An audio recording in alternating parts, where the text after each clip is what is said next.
მოგესალმებით მეგობრებო, ეს არის Nutrition Academy Georgia-ს შემდგომი პოდკასტი. დღეს სტუმრად გყავს ეკა კვირკველია, ექიმი, გინეკოლოგი, რეპროდუქტოლოგი და აკადემიის ამახი წევრი. მაისურიანი უკვე. ვისაუბრეთ საკვერცხის პოლიცისტურ სინდრომზე, პოლიცისტური საკვერცხების სინდრომზე. კორო არ თქვი ძალიან მიხ. გადავრჩით. ვისაუბრეთ დიაგნოსტირებაზე, გამოვლენაზე, კვებით მენეჯმენტზე. ეკა, ვინ უნდა გვიყუროს, რას გაიგებენ?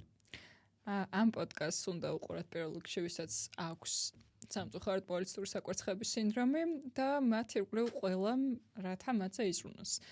დაწყებული ექიმებიდან, ექიმების გუნდიდან დასრულებული ალბათ ფსიქოლოგებით და ტრენერებით და ნუტრიციოლოგებით.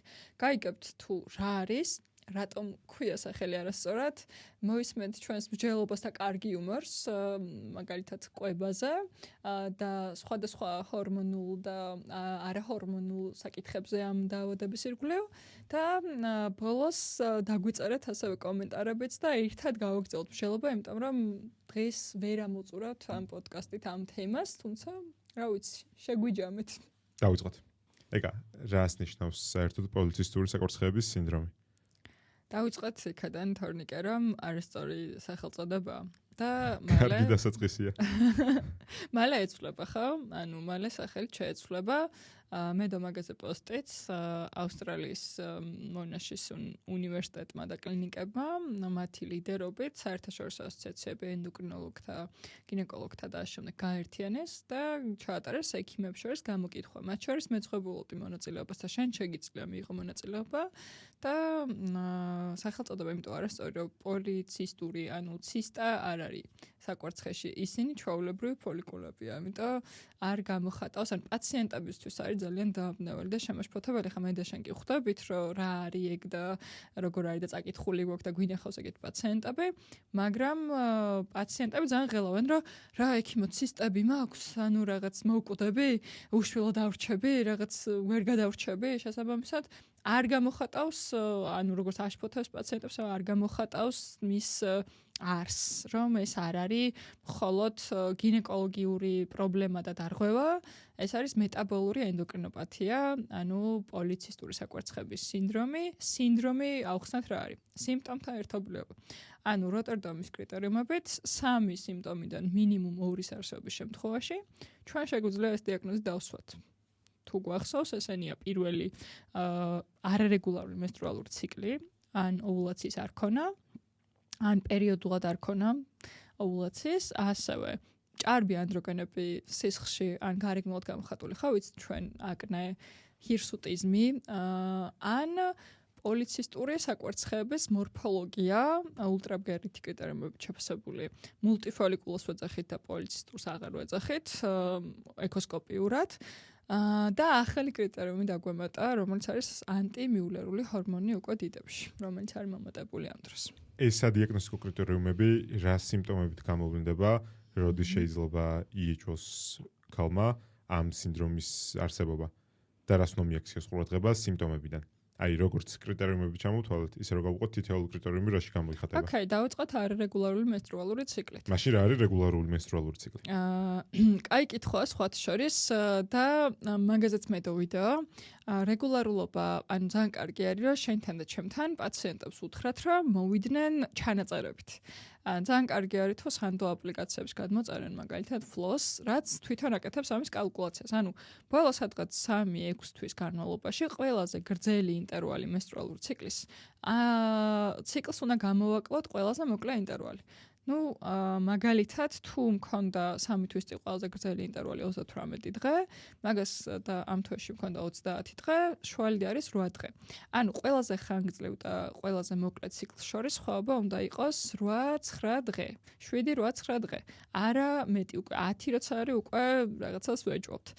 პირველი დღე მენსტრუალური ციკლის უნდა განმარტოთ თორნიკე, რომ არის სისხლის წამოსვლის დღე და არა დამთავრებიდან პირველი დღე. ესეც ეშლებათ ხოლმე. ეს აპლიკაცია Flow YouTube-ის description-ში დავლინკავთ, იმიტომ რომ კი, და Ask PCOS-იც, რადგან ვისაუბრებთ ალბათ, ეგეც დავლინკავთ. ყველა ინფორმაცია სპეციფიკური არის PCOS-ის მქონეთათვის ამ სიმპტომების ჩასაწერად. ჩვენი ორივე აპლიკაცია და მე ქართული განმარტებები დაგხვდებათ description-ში.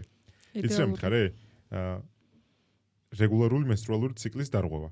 ამის შემდგომი დიაგნოსტიკის კრიტერიუმი ვახსენეთ, რომ ანდროგენების მატება. კი. რომელსაც რა გამოვლენა შეიძლება ჰქონდეს? პირველ რიგში მან დავიწყოთ გარეგნული გამოვლენებით, რაც ადამიანს მარტივად შეუძლია სარკეში შეამჩნიოს ან ახლობელმა შეამჩნიოს. აკნე, აკნე მრავალი ტიპის არსებობს, აუცილებელია, რომ არა დამოუკიდებლად აკნე, არამედ ჰირსუტიზმიც იყოს, რასაც საყვალპურად რას ვეძახით ჭარბთმიანობას. ორი ტიპის ჭარბთმიანობა არსებობს, ოღონდ დერმატოლოგიურ ნაწილში, რო არ შეგვეშალოს, არის ჭარბი თმა, თმას აქვს სამი ტიპი, ღინღლი, საშუალო ზომის თმა და სქელი ტერმინალური თმა. აი ეს ტერმინალური თმა, როდესაც შენ სადაც თმა გაქვს, ეხა მეც იქ მექნება სქელი თმა, ანუ სახეზე მაგალითად, ეს ნიშნავს, რომ მე მექნება ჰირსუტიზმი, ხო? ზედა ტუჩზე, გულმკერდზე, ასე შემდეგ. Feriman Galway-ის შეფასების ცხრილი არსებობს, კონკრეტულ ქულებს როცა აგროვებს ქალბატონი, ეთნიკურობის მიხედვით განსხვავდება, იმიტომ რომ ხა შენ ქართველი კაცი ხარ და ალბათ თმიანობა უფრო გაქვს გულმკერდზე, როცა მაგალითად აზიელებს არა აქვს, როცა ტესტოსტერონი ერთ და იგივე გაქვთ, ხო? შესაბამისად, ქალებში ანდროგენ სენსიტიურ ზონებში, ანუ ანდროგენებენ მამაკაცური ჰორმონები, სადაც სენსიტიურად მოქმედებენ კონკრეტული დოზით, როცა არიან მომატებული. ეს კრიტერიუმი შეუძლიათ სახლშიც გამოიყენონ, თუ აუცილებლად სამედიცინო ჩართულობით უნდა მოხდეს ქულების დაწერა. არ არის აუცილებელი, შეუძლიათ დაიწყონ, ანუ ჩვენც ნახეთ ხო, ქვიზი არის, ჩვეულებრივად შეავსებ Feriman Galway-ის ცხრილის დაულინკე ეგეც. შენიერი, ესეც იქნება ჩვენთან description. Self screening-ი იქნება, twist screening-ი და ეგ ყველაზე მნიშვნელოვანი არის ქრონიკული დაავადებების დროს. ზუსტად, იმიტომ რომ როგორც ახსენე არ უნდა გაჩნია თმიანობის ტიპს და ამასობაში ბუნებრივად მომატებული თმიანობა არ უნდა ერიოს ქალბატონს ჰირსუტიზმში. თუ სწორად გავიხსენე. აი მაგალითად გენეტიკურად მაქვს რაღაც თმიანობისგან მიდრეკელება, მუქი კანი, მეტი მელანინი და ასე შემდეგ.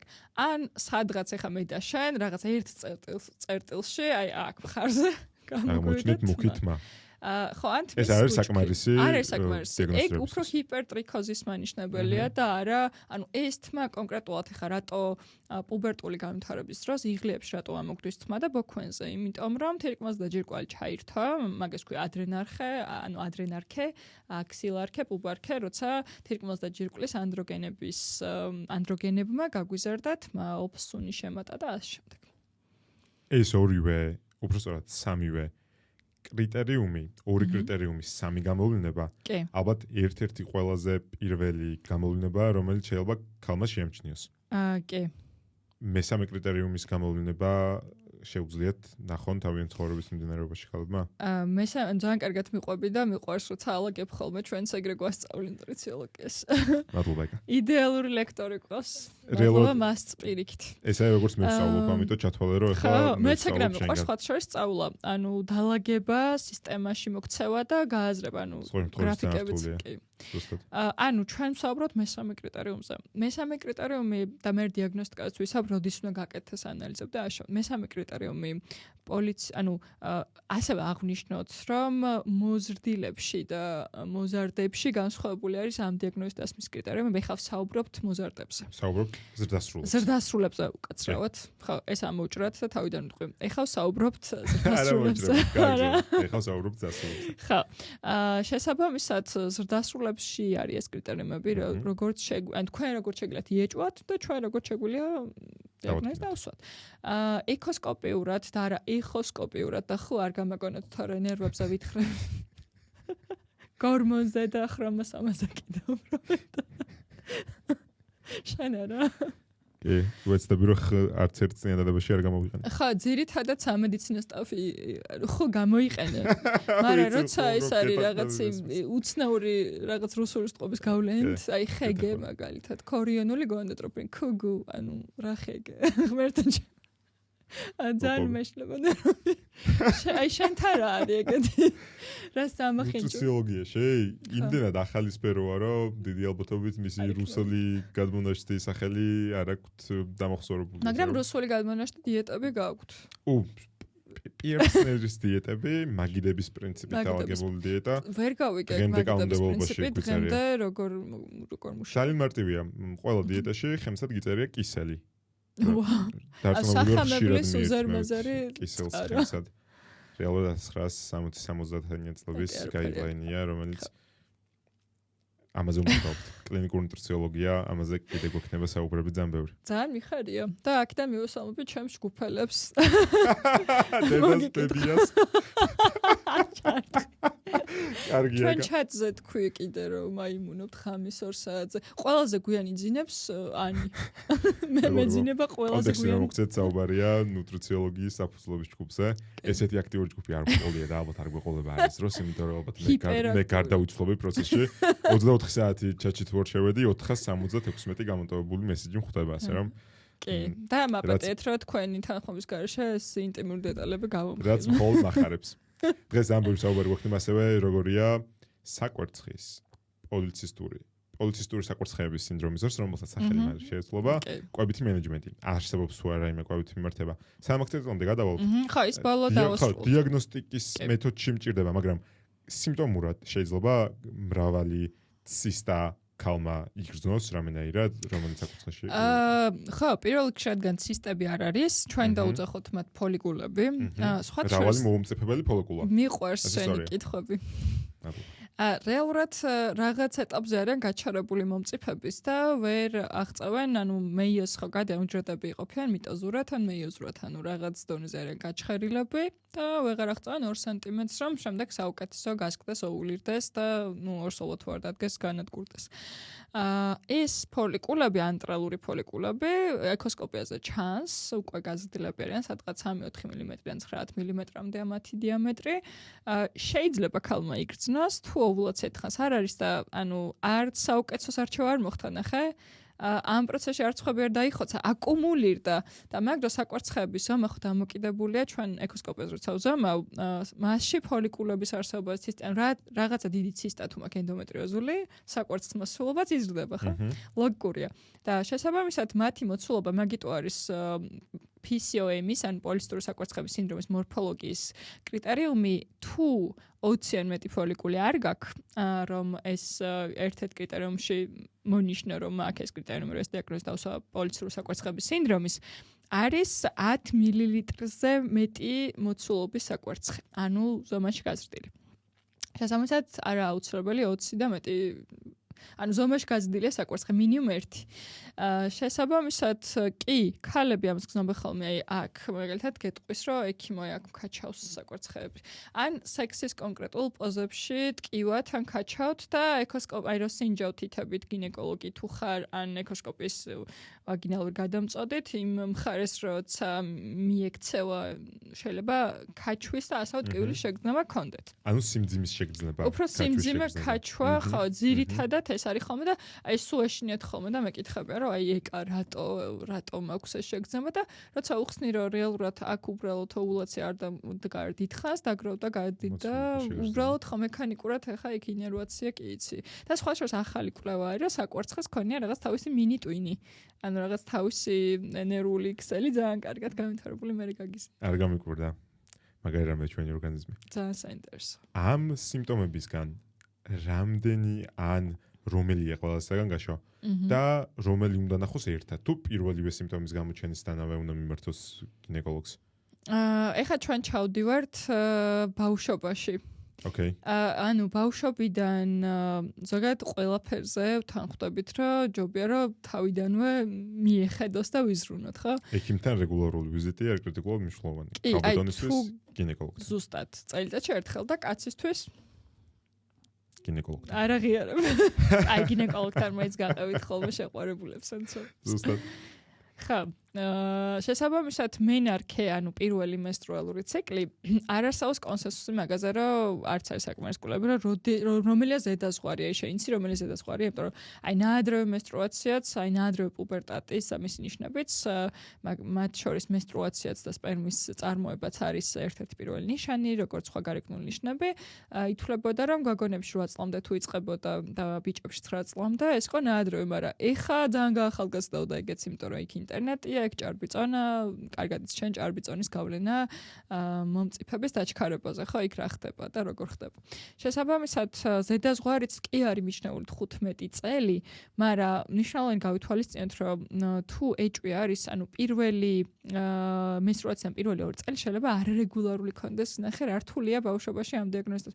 ისედაც შეიძლება უბრალოდ ეს რო ვისაუბროთ ჰიპოთალამური ჰიპოფიზის საკვარცხის ღერძი, ანუ ენდოკრინული რეგულაცია თავის ტვინდა საკვარცხისში ოვულაციის მოხდენის უბრალოდ არეული იყოს. ანუ GnRH-ის პულსაციური გამოყოფა მოკლედ არის დარღვეული. შესაბამისად, რავი, ანუ არ გქონდეს PCOS და უბრალოდ დარღვეული ქონდეს და 2 წლის მერე აგვიდგება. მაგრამ აი წარმოგიდგენთ ყავშვილი 12 წლის არის უკვე menstruatsiya აქვს, ძუძუ აქვს გაზრდილი, ქალის ფორმები მიიღოს ხელმა. და ნუ 2 წელი რო გავიდა, სადღაც 15-16 წლიდან დაიწყო აკნე და menstruatsiya არის. აი მან უკვე ეჭვობ. იმიტომ რომ მანამდე აკნე ხო ისე შეიძლება ქონდეს, იმიტომ რომ ჭარბი თირკმელზეჯუկლის ჰორმონი DHEA იყოს მაგალითად მომატებული. მაშინ როცა ამ სიმპტომების გამოვლენა იწყება დასრულობის ასაკში და რამდენად ხშირად იწყება დასრულობის ასაკში? მოზარდისთვის რამდენად ხშირია? უფრო ხშირად ეს სიმპტომები უნდა დავიჭიროთ მოზარდში, თუ ზრდასრულ ადამიანმა უნდა დააკვირდეს, არ ვიცი, 32 წლის ქალბატონი. პრობლემა არის ის, რომ ჩვენ ქვეყანაში ცუდად არის განვითარებული ან ტაბუირებულია გინეკოლოგთან მისვლა. ანუ ჩვენ როგორც ექიმებმა მე და შენ ეს უნდა დავიჭიროთ, რაც შეიძლება პატარაობაში.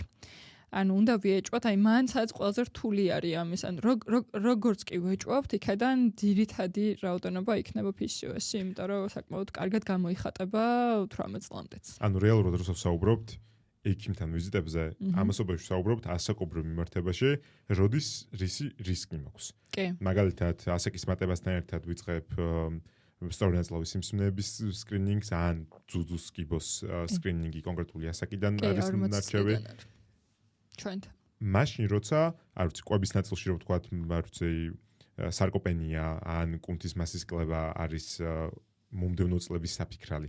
მაშინ როცა PCOS არის ადრეული წლების საფიქრალი. კი, ნამდვილად ესეა და ნამდვილად ესე უნდა მიაქციოს ექიმებმა, როგორც პედიატრმა, ბავშვთა ენდოკრინოლოგმა, ბავშვთა გინეკოლოგმა და ანუ ძალიან რთული არის ამ დროს, რომ სულ დაკვირვებას მოითხოვს, მაგრამ ნუტრიციოლოგიის ნაწილში რო ვისაუბრთ, ყველაზე კარგი შედეგები ჩვენ პაციენტებთან, მე და მთელ მსოფლიოში ალბათ ჩვენს ყველა კოლეგას აქვს პაციენტებთან მაშინ, როდესაც ბავშვობიდანვე იწყება ეჭვის მიტანა, ჩარევა, ჯანსაღი ცხოვრების წესის დაწყება და ანუ საკვარცხის ნაკლები გადაგვარება და ნაკლებად ეს ოვულაციის პროცესის დარღვევა ხდება. კვებაზე გადავალთ ძალიან მალე, მაგრამ აქამდე მინდა მითხრა, ყველაზე ცრუ წარმოდგენებს რასაწყდები, როცა ქალბატონი იგებს ამ დიაგნოზს. რაც სრულ წარმოდგენაა რატომ დამემართა და მე რას ვაკეთებაწი. ერთი სრულ წარმოდგენაა რატომ დამემართა, არ ვიცით. ანუ ძალიან ბევრი ფაქტორი განაპირობებს ამას, ანუ პოლიცისტური საკვარცხლების სინდრომი, ანუ სიმპტომთა ერთობლიობად ჩამოვთვალეთ, რაც არის უდიდესი სპექტრი და რამდენი ადამიანის არის იმდენი პოლიცისტური საკვარცხლების სინდრომია და ეს ამოუჭრათ, იმიტომ რომ მართლა ესეა, ანუ ვიღაცას თუ რაღაც ჩველის მე არ მიშველეს და ვიღაცას თუ არრეგულარული აქვს menstruatsiya და აქვს PCOS, მე არ მაქვს სიტყვაზე. ანუ ვიღაცას ჭარბი ანდროგენები აქვს, აკნე აქვს, შეიძლება არ მქონდეს იგივე მე, ხო, სიტყვაზე მე თუ მაქვს PCOS.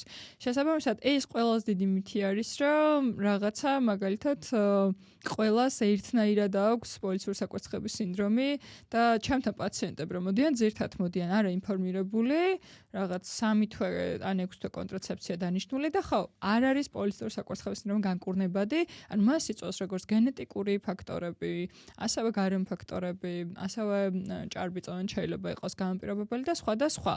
თავარი არის ის, რომ ჩვენ სანამ ამ დიაგნოზს დავსვათ, რაღაცები გამოვრიცხოთ. ეს არის ჰიპოთირეოზი, ანუ ფარისებრი ჯირკვლის დაქვეითებული ფუნქცია, მაღალი პროლაქტინი. ასევე შეიძლება იყოს გენეტიკური, არაკლასიკური CAH, ანუ თირკმელზეჯუկლის ადრენოგენიტალური სინდრომი, ან თანდაყოლილი ჰიპერპლაზია, ესეც ქვია და ნუ კუშინგოიდი ასევე. შესაბამისად, ეს ყველაფერი რომ გამოვრიცხეთ, ანუ მე ვსვავთ, ანუ პოლიცისტური საკვარცხლების სინდრომის დიაგნოზს. ანუ ყველაფერი რამაც შეიძლება ოვულაცია დაარღვევს გამოვრიცხეთ, რაც ენდოკრინოპათია ასევე.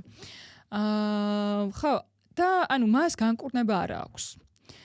თუმცა აი კონტრაცეპტივებზეც არის ბევრი მითი, რომ ანუ კონტრაცეპტივები რას აკეთებს, ხო? ანუ კონტრაცეპტივი დაუნიშნავს 6 თვე, მერე გეუბნება, რომ ანუ კონტრაცეპტივი მივიღე 6 თვე, ექიმო ეგრე მოდის პაციენტი და რაი რომ მივიღე 1-დან სადღაც 3 თვემდე ისევ რეგულარული მქონდა მენსტრუაცია. და მერე უკვე დაუშვათ ისევ დამერღვა და რა ვქნა. რატო არ გამკურნა? ანუ კონტრაცეპტივი ვერ გამკურნავს, იმიტომ რომ პოლისტური საკურთხევლის სინდრომი კიდევ ერთხელ გავიმეორებ, რომ არ ikურნება სამწუხარო ჯერჯერობით საკმარის კვლევები არსებობს. რთული არის, იმიტომ რომ ბევრი გამომწვევი აქვს და ჯერჯერობით არ ვიცით ერთი კონკრეტული გამომწვევი თუ რაიმე იქნება. ალბათ რაღაცა ძალიან ხელოვნური ინტელექტის და გენეტიკური მედიცინის დონეზე რო დავალთ, ხო, მაგრამ ეპიგენეტიკური ფაქტორებიც ხომ არიან გარემო ფაქტორები, რაც ნუტრიციოლოგიაში განვიხილავთ. ეგა, ანუ ძირითადი მოცემულობები რაც გინდომებოდა, რომ პაციენტი რომელიც მოდის შენთან, ქალი რომელიც მოდის შენთან, ინფორმირებული იყოს, ან კითხვები დასვას, როცა მოდის სხვათან. ერთი იქნებოდა ის, რომ გინდომებოდა თუ იქნებოდა ინფორმირებული იმაზე, რომ ეს საკურთხის პოლიცისტოზური საკურთხეების სინდრომი არ ინკურნება. თუმცა ეს განგაში ზარი არ არის პირიქით ნაწილია, რომელიც ადეკვატურ მენეჯმენტს მოიცავს და ამისთვის იყოს მზად. ამასობაში გენდომებოდა რომ იცოდეს რომ ის სიმპტომები არის მანიშნებელი და თუ სიმპტომები შეამჩნია ან თავის შულზე შეამჩნია ქალმა მალევე ჩართოს გინეკოლოგის საქმეში, ენდოკრინოლოგთან ერთად რა თქმა უნდა შემდგომ. ან დედას ქონდა მაგალითად თვითონ ქონდა და შესაბამისად არსებობს რისკი რომ შულსაც ქონდეს, ან მიაქციოს ყურადღება. კი, ბავშვობიდან. კიდე რა კითხვები გენდომებოდა რომ შვილოსნობის ნაწილში. კი. შვილოსნობის ხო, ნუ იმ კითხვებზე ალბათ გადავალთ რომ მაშინ რა გავაკეთოთ. ხო, აი დიაგნოზის პროცესში. დიაგნოზის პროცესში და რა კითხვები უნდა გაუჩნდეს ქალს, რომელსაც დასვამს მკურნალ ექიმთან. შენ იქნები ეს თუ სხვა. ანუ ერთი რომ არსებობს თუ არა განკურნება და პასუხი არის არა. მეორე, სწორად მისვავს თუ არა ექიმი დიაგნოზს, იმიტომ რომ მოსულან მაგალითად მაღალი პროლაქტინით, ანუ ჰიპოთიროეს ნაკლებად, რომ მაღალი პროლაქტინის გამოდარღვეული ოვულაციას პროცესში, როცა პოლისტური საკურთხევლის სინდრომს გავს, იმიტომ რომ მაღალი პროლაქტინს არ ყავს მენსტრუაციას და არეგულარობას იწვევს და ნუ ეგრევე პროლაქტინია პრობლემა და არ აქვს. ან ორივე ერთად აქვს თქვაზე, ხო? ანუ ეგეც არ უნდა გამოგრჩას. ანუ შენ რაც თუ ყველაფერი სხვა დარწმუნდეს ქალი რომ ექიმა ყველაფერი სხვა გამოგრჩა. ეს ოთხივე ჩამოთვლილი პრობლემა. მესამე არის რომ ხო, გენეტიკური ფაქტორები ან თუ პირველი რიგის ნათესავებს აქვს, მათ შორის პირველი რიგის ნათესავს მაგალითად ბიჭებსაც კი შვილებს გულსარღვთა დაავადების და მსგავსი დაავადების განვითარების უფრო მაღალი რისკი აქვს PCOS-ის, ანუ არა მხოლოდ მის შვილ გოგონას, ხო, ეგეც ახალი კვლევა არის. და რაღაც გენეტიკური ფაქტორები ხა იკვეთებიან ნელ-ნელა, რა თქმა უნდა. მეტი კვლევაა საჭირო. შემდგომი ყველაზე მთავარი კითხვები უჩნდება, კაი და ეხლა რა ვშვები? კაი და ეხლა რა ვშვები? აუცილებლად ყველაზე არასწორი ამ დროს არის, რომ აი ჯგუფებში, ვისაც PCOS-ი აქვს, ანუ ისიც რაღაც ერთმანეთს აძლევენ რჩევებს. სამწუხაროდ ეს არ არის მაგალითად მაღალი წნევა ან დეჰიდრატაციის პრობლემა, რა აი გავუწყლონდი და რა უნდა ვქნა, წყალი უნდა დავლიო, ხო? ეს არის ძალიან მრავალმხრივი დაავადება, რომელსაც ჭირდება როგორც გინეკოლოგი, ენდოკრინოლოგი, ულტრაბგერი სპეციალისტი, ანუ ეკოსკოპისტი, შეიძლება შვილოსნობის სპეციალისტის დაგჭირდეს რეპროდუქტოლოგი, რეპროდუქციული ენდოკრინოლოგი, ნუტრიციოლოგი, რა თქმა უნდა, პირველ რიგში მე თუ მკითხავ ფიტნეს ტრენერი და ამ შემდეგ, ნუ კარდიოლოგი შეიძლება გახდეს საჭირო მათ შორის. სამედიცინო რა წერტილებია ისეთი, რომელიც გინდა იცოდეს სხვა პროფესიონალმა. არასამედიცინო სფეროში. ვისაუბროთ კვებაზე და ფიზიკურ აქტივობაზე. საერთოდ რატომ აღნიშნე მათი ჩართულობა პროცესში, იმიტომ რომ ზოგიერთი დაავადება არის ისეთი, რომელსაც პროცესის მენეჯმენტში გვეხმარება, ან მცირედით გვეხმარება, ამიტომ პრიორიტეტში არ ყენდება ხოლმე. მიუხედავად იმისა, რომ კვებები გვანახებს და აქამდე ვიცოდით, თითქმის ყველა სისტემასთან რაღაც კავშირი აქვს ჩემ კვებას და ფიზიკურ აქტივობას. აქ რატომ არის ეს ორი მნიშვნელოვანი? და რა უნდა იცოდეს ერთმა ადამიანმა, ვინც იძახის რომ კვებაში ერკვევა და მეორე ადამიანმა, ვინც იძახის რომ ფიზმომზადებაში ერკვევა, ვარჯიშებში ერკვევა. რა გინდა რომ იცოდეს? ერთი გარდა იმისა, რომ კომპლექსურია და როგორც ყველაფერი უფრო სიღრმეც უნდა ჩავიდეთ. ხა, პირველ რიგში ის მინდა იცოდეს, რომ თანამედროვე მედიცინაში, რომელიც მარტო ექიმებს არ მოიცავს, ცხადია, თუ მოგივათ ეგეთი კლიენტი, ვისაც უნდა ვარჯიშწონის დაკლება და აქვს PCOS-ი, ამ დანამდვილებით და მე თუ მკითხავ ჯერ თქვენ დარწმუნდით თამაში, იმიტომ რომ როგორც თქვით, დიდი სპექტრია და შეიძლება დაგვიანდეს ამ დიაგნოზის დასმა, ან არასწორად დაისვას, ეგ ყველაზე დიდი პრობლემა არის. აუცილებლად დაურეკეთ და გაესაუბრეთ მის ექიმს, ვინც ეს დიაგნოზი დასვა. ენდოკრინოლოგს ან გინეკოლოგს. მაგრამ არ შემიძლია ხაზი არ გაუშვა ამ პირველ ნაწილს. მიტიაბა. იმიტომ რომ კრიტიკულად მნიშვნელოვანი ხდება ჩვენს ქვეყანაში მულტიდისციპლინარული მიდგომა. ჯერ იმის გააზრება, რომ თითქმის ყველა სისტემასთან კვებას და ვარჯიშს მჭიდრო კავშირი აქვს, პროცესის მენეჯმენტში განმაკურნებელი კვება არ არსებობს უმეტესობა დაავადებებზე, პროცესის მენეჯმენტში რაც მიხმარება ორი თვით მაღლა. ამიტომ ერთი ვიცოდეთ რომ საჭიროა, მაგრამ ამასობაში ვიცოდეთ რომ არსებობს კომპეტენციის საზღვრები. ამ კომპეტენციის საზღვრებს უნდა იცოდეს ნებისმიერ პროფესიაში დასაქმებული ადამიანი, უნდა იცოდეს სად იწყება მისი კომპეტენცია, ცოდნიდან გამომდინარე და სად თავდება. თუმცა არ ნიშნავს რომ რაც ჩემ კომპეტენციაში არ შედის, იმაზე ინფორმაცია არ გავიგო. პირიქით, სწორედ იმიტომ უნდა გაიგო ინფორმაცია შენი კომპეტენციის. სწორად გადაამისამერთო პაციენტ. ეხლა მაგალითად ჩვენ რო ექიმები ვართ, კიბოზე თუ ეჭვეთ, ხო, სასტრაფოდ უნდა გადავამისამართოთ ონკოლოგთან, ან ყველაზე ცუდი შემთხვევა. ზუსტად. ამიტომ ამ ცოდნის ფონზე მე ისმის კითხვა, ვისთან მომისამართებ, სწორედ ამიტომ მნიშვნელოვანი ალბათ ის community გაიზარდოს, რომელიც კომუნიკაციაზე დამყარებულ და პაციენტზე ორიენტირებულ მედიცინის პრაქტიკებზე ორიენტირებული და დავიწყოთ საუბარი. იმიტომ რომ ჩემი პირადი გამოცდილებით და ეხა ორივე სფეროსთან მაქვს შეხება, როგორც სამედიცინო, ისევე lifestyle, holistic fitness მიმართება. თუ გავერთიანებთ ერთად ამ ყველაფერს, ხო, რაც ერთია დაავადებას მკურნალობს, მეორეა პრევენციაზე მუშაობს. ყველგან შევხვედრილა პრობლემას, რომ მე ვიცი და ჩემია ყველაზე მნიშვნელოვანი, როგორც სამედიცინოში, ისევე lifestyle მიდგომებში. ხა, ეგოს ამბავია ალბათ მანდაც. ძირითადად. და ცოდნის ნაკლებობის. აი სწორედ თუ არ ვიცი სად თავდება. რა თქმა უნდა. იმიტომ რომ სად არ თუ არ ვიცი სად თავდება ჩემი კომპეტენცია უსაზღვროა. არავნოს პრინციპი არის მანდ, ხა რა მნიშვნელობა აქვს შენ სტილისტი ხარ თუ ფიტნეს ტრენერი თუ ექიმი, ხო? ავნებ თუ არ იცი მაგალითად როგორ შეჭრათ, შეიძლება ყური მოეჭრა ადამიანს. დააზიანო. იდეალური შედარება. მაგრამ ამასობაში სტილისტმა უნდა იცოდეს ვიღაცასთან რო უშვებს. არის ბარბერთან შესაძლოა რომ იმ ბარბერსთან კომუნიკაცია დაამყაროს, ადეკვატური კომუნიკაცია ექნება. ამიტომ მივმართავ ყველა პროფესიის ადამიანს, რომელსაც ადამიანის ჯანმრთელობასთან რაიმე შეხება მაინც აქვს, ერთმანეთთან საუბარი დავიწყოთ. გევასებათ თუ არა ის ექიმი, თუ არ გევასებათ.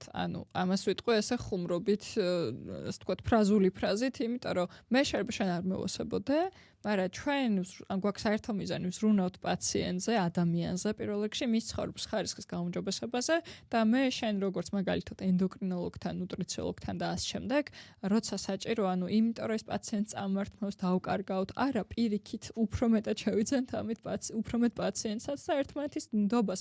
ჩვენ ვზრდით ერთმანეთს, ჩვენ ვართ ერთმანეთს დასაყრდნობი, როცა მარტო ვართ აი სექსოლოგიის რეზიდენტურა რო გავქნათ 1995 წელს, მაგიტო არის რომ კონკურენციაც დაბალია იქ, უფრო მეტი ახალი კადრი აღარ არის შესაბამისად, ვერ ვითარდებოდი. რაც არის, იგივე არის ჩვენ, ნებისმიერ სფეროში ეგრე არის, მედიცინის, ერთი თითის მედიცინა კიდევ ერთხელ გამერობ, რომ არ არსებობს და ჩვენ უნდა შეგვიძლოს ამოცნობა რაღაცაების, მაგრამ შეუძლებელია ყველაფრის კურნალობა, დიაგნოსტიკა ვიცოდეთ. ამიტომ აუცილებელია ეს გუნდის ყველა პროფესიონალების, რომელიც მე პირადად პირველ რიგში ვიცი რა, გარდა იმისა, რომ ცოდნა აქვს, ასევე არ ავნებს ენით, არ მიაყენებს ტრავმას, რეტრაუმატიზაციას არ მოხდენს განსაკუთრებით. და ოჯახის ექიმის სხვა შორის უწერიათ ასევე რომ შეუძლიათ პირველი რიგის, სანამ ფსიქოლოგთან მივა ადამიანი, ფსიქოლოგიურ დახმარებას გაუწიოს განსაკუთრებით სუიციდების და შფოთვების შემთხვევაში და სხვა შორის მეც ვიყენებ მაგ მიდგომას. ეს ლირიული გადახვევა, მაგრამ იცოდეთ რომ ეს პოდკასტი ერთ-ერთი ამის სამიზნე წერტილია. ეგა რომელიც თავისი სფეროს უმაგრესი პროფესიონალია. გაჩერდე. ასევე ელოდეთ ამ პოდკასტში განსხვავებული სტილით და კვების და ჯანმრთელობის ნაზავს. როგორც ფიტნესის, ისევე ემოციის, ამისთვის ვართ აქ. როგორ გამოგჭეთ? ესეც საინტერესო ეპიზოდები გამოწერის ღილაკიც გვერდზეა და ზარი. და ზარი. იმიტომ რომ ბევრს ვხვდებთ და ესე გავაგრძელებთ. ძალიან მაგრები ხარ. უნდა დავაკ. ძრომორ წუნდეს ყოფილხარ თორე. მათ შორის ყველაფერს იკეთესთან ერთად. ექიმების რომორ. ეხლა ვთქვათ, რომ ანუ თუგან კონტრაცეპტივებს ვთქვათ, რომ ძალიან მაინტერესებს. კურნავს თუ არა კონტრაცეპტივები PCOS. და მეშინოდეს თუ არა კონტრაცეფციის. ძალიან კაი, უფრო გავაფართო ახლა სიმრავლე. პირველ რიგში ვთქვით და შევთანხმდეთ, რომ აი მაგას რომ ვეუბნებ პაციენტებს, ვისაც არ ნარი ინფორმაცია არც ექიმ არავინ არ მიაწოდა, ანუ აი ეს შვებით ამოისუნთქებენ ხოლმე, იმიტომ რომ აი იცის ადამიანი გაურკვევლობაში აღარ არის.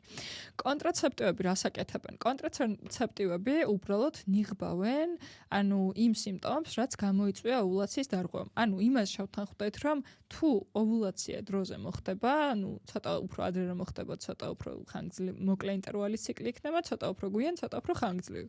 ნუ 35 დღიანი შემთხვევაში ცოტა უფრო გვიან მოხდა, 24 დღიანი სიტყვის შემთხვევაში ცოტა უფრო ადრე მოხდა. შესაბამისად, ოვულაცია რადგან არ გვაქვს, ანუ საშუალოს შიგნით აშრე, ანუ ენდომეტრიუმი, ჰორმონების საკმარის რაოდენობა არ მიეწოდება, რომ იკვებოს. ვერ ხდება ეს ენდომეტრიუმი გაიზარდოს, როდის ჩამოიშალოს. შესაბამისად, ანუ ასინქრონულად, ანუ სინქრონის გარეშე ხდება მისი ზრდა, როგორც უნდა ხდებოდეს, მაგიტო აქვს შიგადაშიგ სპოთინგები, ანუ ვარდისფერი გამონადენი, არარეგულარული მენსტრუაციის გავსი ყავისფერი და ამ შემდეგ. შესაბამისად, კონტრაცეპტივები ერთადერთი რასაც შვება, როცა გვჭირდება პაციენტთან, ანუ ყველასთან არ გვჭირდება კონტრაცეპტივი. კონტრაცეპტივი როგორც აკნეს დათმიანების სამკურნალო არის, ანუ ჭარბ ანდროგენებს აქვეითებს ახალი თაობის დროსპირანული შემცველი კონტრაცეპტივები სექს ჰორმონ შემბოჭველი გლობულინის ღვიძლიდან გამომუშავებას ხელს უწყობს და ზრდის. შესაბამისად, ანუ მენსტრუაციას უბრალოდ ენდომეტრიუმს კვებავ და რეგულარულად ხდება უბრალოდ და თუ ანუ პაციენტის საჭიროებებზე უნდა მოვერგოთ. თუ მენსტრუაცია არ ქონის გამ ფსიქოლოგიურად ისტრესება, თუ ეს იწვევს იმას, რომ ეს ენდომეტრიუმი ჭარბად ეზრდება, მაგალითად, რაც რატომაც არის სამჯერ გაზრდილი კიბოს ენდომეტრიუმის კიბოს რისკი PCOS მქონე ქალებში, კი ბატონო, მაშინ დაკვირვების ფონზე დავნიშნავთ შიგადაში კონტრაცეპტივს, ოღონდ მანდაც არის ის მიდგომა, რომ ნებისმიერ კონტრაცეპტივზე უკავშირით უნდა მოგვაწოდოს პაციენტმა გავაფრთხილოთ გვერდით შესაძლო ეფექტებზე, თუ ერგება ეს კაი ყოფილა შემთხვევა, რომ ძალიან ძველი თაობის კონტრაცეპტივზე კარგად არის ხალი, ძალიან ჩვენ რომ მოგწონს ახალი თაობის კონტრაცეპტივზე, ცუდად გძნობს თავს, ან პირიქით ხო? ამ ყოფილა შემთხვევა, რომ სამჯერ შეგვიცვლია ფორმულა. მაგრამ წინასწარ უნდა ვიცოდეთ მისი ოჯახური ისტორია, თანხლები დაავადებები, რა სისხლის შედედების რისკს ზრდის, მაგალითად ჩაკიკი აურით. ერთ-ერთია ეწევა თუ არა ამ შემდეგ სისხლის შედედების ანალიზი გავაკეთოთ, გამოვიკითხოთ, ვინმე მომკვდარა თუ არა თრომბოემბოლი და ამ შემდეგ და ძუდუს ეკოსკოპიასაც დამატებით არ არის სავალდებულო, მაგრამ ვაკეთებინებ ხოლმე მენსტრუაციის დაწყებიდან პირველი ორი კვირის განმავლობაში კეთდება. შესაბამისად, ანუ კონტრაცეპტივები უბრალოდ ნიღბავენ ამ ყველაფერს, ენდომეტრიუმის ჰიპერპლაზიის, ანუ ჭარბად გადაზრდის და გაკიბოვნების რისკისაც არის ამის პრევენციას ახდენს, ანუ გაზრდის და ჩამოშლის და ხო, მენსტრუაცია მოყავს, მეტი არაფერი, ანდროგენებს აქვეითებს, აკნეს მკურნალობს. თუ ეს არ გვინდა, ალტერნატივებიც არსებობს. ან თუ არ უნდა, ანუ პაციენტი მოვიდა შენთან, გეუბნება, რომ აი არ მინდა კატეგორია.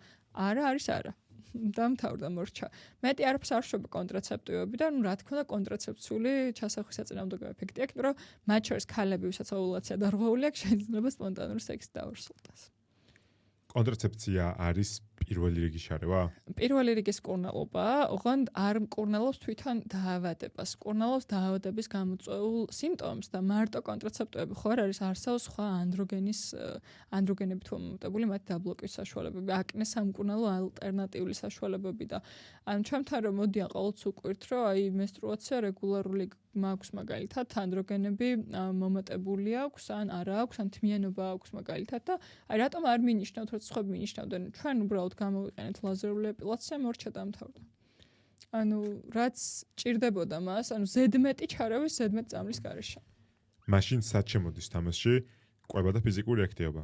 როგორი კავშირი უნდა დავიჭიროთ? ზეროთ საქმე მიდგება ხოლმე გულსავალ სისტემის პოტენციურ რისკებზე მომატებულ არტერიულ წნევაზე. კონკრეტული მაჩვენებლებში, როცა არ არის სტადიებში გადასული შემი არტერიულ წნევა, პირველი რიგის შარევა არის თუ წონა დასაკლები წონის კლობა, ფიზიკური აქტივობა ადეკვატური და ჯანსაღი კვების დელი. და მერე შემოდის საქმეში მედიკამენტები. რა ხდება PCOS-ის დროს? იგივე, აბსოლუტურად. ჯერ თუ არ არის განგაშის სიგნალები ან მიღებულ ანალიზებში. თუ განგაშის სიგნალები არ არის, რაც ზირთად არ არის ხოლმე, თუ სხვა დაავადება არ არის, იმიტომ რომ აი ნახე, ბავშვებში თუ არის ეს თმიანობა და აკნე, აუცილებლად უნდა გამოირიცხოს ასევე ანდროგენის მაპროდუცირებელი, ანუ წარმოებელი, რასაც ანდროგენებს გამოყოფს, ეგეთი სიმსივნეები, კიბოები, ხო? მაგალითად თირკმელს და ჯირკვლის საკვარცხის და ასე შემდეგ. ნუ მაგის გამორიცხვის მერე, ნუ ეხა ეგ თუ გვაქვს, გასაგებია რატომაც არის ანდროგენები მომატებული და გადაუდებელი შემთხვევა. თუ ეგეთ შემთხვევა არ გვაქვს, მაშინ ჩვეულებრივად უბრალოდ პირველ რიგში შემოდის, ანუ ჩვენ ექიმები ვერაფერს ვერ გავაკეთებთ კონტრაცეპტივებით, კიდევ ერთხელ გეუბნებით, ვერაფერს ვერ გამკურნავთ, უბრალოდ კონკრეტულ სიმპტომებს შევნიღბავთ, რაღაცებისგან დაგიცავთ, იმიტომ რომ კონტრაცეპტივი პირიქით საკვარცხის და ენდომეტრიუმის კიბოს პრევენციული საშუალებაა და გვიცავს საკვარცხის და ენდომეტრიუმის კიბოსგან. მაგრამ ვისაც აქვს პოლიციური საკვარცხების სინდრომი, განსაკუთრებით თუ ამას ახლავს ჭარბიწონა, ინსულინ ჭარბად, რეზისტენტობა. პირველ რიგში არის ჯანსაღი ცხოვრების წესი, კარგი, სწორი პაციენტზე მორგებული tailor based, ანუ patient centered, ინდივიდუალური მიდგომა, კი. კვება და ვარჯიში და ასე შემდეგ, ანუ თუ ხშირად ახლავს ასევე შფოთვის რისკი და დეპრესიულობის რისკი და კვებით დარღვევის რისკი აქაც მომატებულია და აქაც ფსიქოლოგს ვრთავ ხოლმე მაგალითად, რაც ძალიან კარგად მეხმარება. შენახსენია ორი შეჭიდული ფაქტორი. წონის მატება და ინსულინ რეზისტენტობა. ჩავშალოთ ორივე, იმიტომ რომ რა კვებითი გაიდლაინებიც უნდა განვიხილოთ, ორივე იქნება მასთან კავშირში. არის თუ არა ყოველთვის შეჭიდული პოლიცისტური საკვარცხეების სინდრომი? პოლიცისტური და ინსულინ რეზისტენტობა არის თუ არა ყოველთვის შეჭიდული ამ სინდრომთან? არა. გენეტიკური კვლევებიც აჩვენებს ეტიოლოგიური კვლევები, რომ არიან ქალები, ვისაც მაგალითად ინსულინ რეზისტენტობის განმპირობებელი გენები აქვთ, მაგალითად გენეტიკურად გადასული დედისგან და არიან ქალები, ვისაც სხვა გენეტიკური ფაქტორები აქვთ, მაგალითად გონადოტროპინების გამოყოფა, ის დამრღვევი და ასე შემდეგ. შესაბამისად, ეს როგორც თქვით, არის დიდი სპექტრი, ანუ დიდი ზღვა, სადაც შეიძლება ერთი წვეთი მეორესგან ძალიან განსხვავდებოდეს. ანუ ერთი ფერი, მე როგორც ზღვასა აქვს მრავალი ფერი, ხო?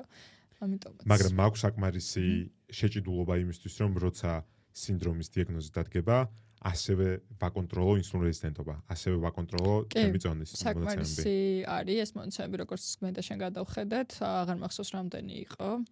თუ არ ვცდები, ინსულინ რეზისტენტობა შეიძლება სადღაც 50%-ამდე. დაახლოებით ნახევარი 30-დან 75-მდე, თუმცა თუ ჭარბიწონაა და თუ სიმსუქნეზეა საუბარი, უფრო დიდი შანსია რომ ინსულინ რეზისტენტობა ჩაგვიყოს. ეგ მეორადაც უკვე ჭარბიწონაც ხო ვიცით რომ ინსულინ რეზისტენტობის განმაპირობებელი არის და პლუს სასქესო ჰორმონების დარღვევის, იმიტომ რომ მუცლის ცხიმი პერიფერიულად იწყებს უკვე ტესტოსტერონის და იქედან არომატაზე საშუალებით ესტროგენის მიღებას.